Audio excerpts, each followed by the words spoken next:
Hey Ben, this is Brianna. Hey, Brianna, how's it going? What's on your mind? Pretty good. Um, yeah, it sounds like I don't know how long, but I want to move on time right here. Everyone's predicting that's most likely a scenario that's not going to happening. And I guess my main question in all this is not having to do with with Iran, and it's like, how do we get Steve Bannon out of power? Because that to me seems like he is the most dangerous guy right now in Hmm. Washington, D.C., because he seems to have Donald Trump wrapped all over his finger. Yeah. And he's also one of the guys that said that he would love to go have a religious war against Islam, Christianity versus Islam and stuff. Hmm. Hmm. So how do we get him out of power? Or there's nothing we really can do. And also back to, the whole white supremacists and Hmm. terrorists and all that. If they want to focus on a Muslim country that's causing majority of the terrorists, why don't Yeah. they focus on Saudi Arabia? Yeah. Great Because isn't question. Saudi Arabia producing these terrorist attacks? And aren't they? Because if we go back to 9/11, majority of those people who attacked the Twin Towers were from Saudi Arabia. So Yeah. it was Osama bin Laden. Yeah. Thanks for the call. Thanks for the question, Brianna. So let's tackle the first question about how do we get rid of Steve Bannon. Um, Well, there's two, a lot of people saying impeach Trump. Again, unless you have a plan to impeach all the above, that's really not going to stop this agenda.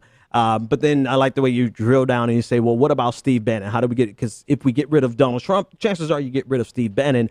But the best scenario would be to keep Donald Trump and get rid of Steve Bannon, because Donald Trump himself could be a buffer to Mike Pence, or at least Donald Trump's children, right? To the only redeeming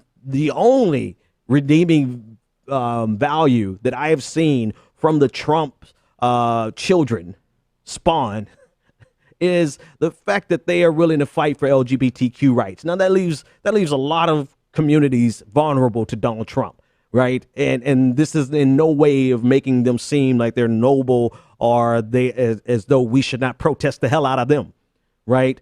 But that's the only redeeming value that I've seen so far in the entire spawn of Donald Trump. And to that end, I think the best scenario would be to get rid of Steve Bannon and keep Trump in there, because he and his children would be at least at a minimum a buffer against Mike Pence war on the LGBTQ community, and possibly this is a stretch. I'm stretching here, but possibly a buffer against the war on women. It hasn't panned out to be that yet, right? Everything that they're doing so far is adding up to be an all-out war on women.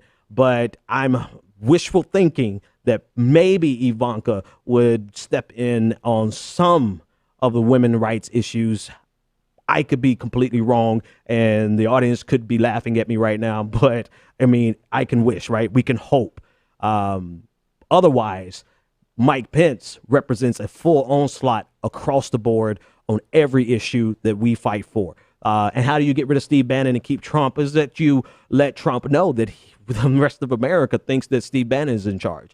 Donald Trump's vanity cannot tolerate Steve Bannon being the star of the show. And so if we focus on Steve Bannon and make it to be what it really is, he's the puppet master and Donald Trump is the puppet. Well, Steve Bannon won't last long, because what's more important to Donald Trump than any policy is his ego, and he can't handle his ego being bruised. Now, to answer your second question about Saudi Arabia, I heard one argument that is worth discussing with regard to why perhaps we're not focusing on the nations from which the terrorists of 9/11 actually attacked us. Now, I don't agree with it, but I think it was a fairly decent argument.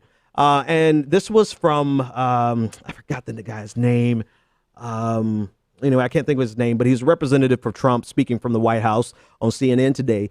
And he spoke about how the location of terrorism has not been static, or the source of terrorism hasn't been static since 2001.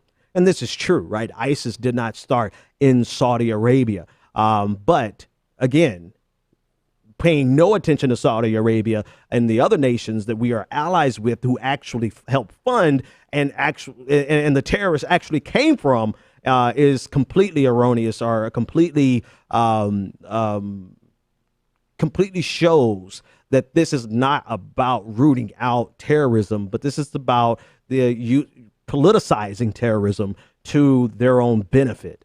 And this is why they would not focus on Saudi Arabia, because attacking Saudi Arabia, politically speaking, completely undermines the U.S. current foreign policy in the region.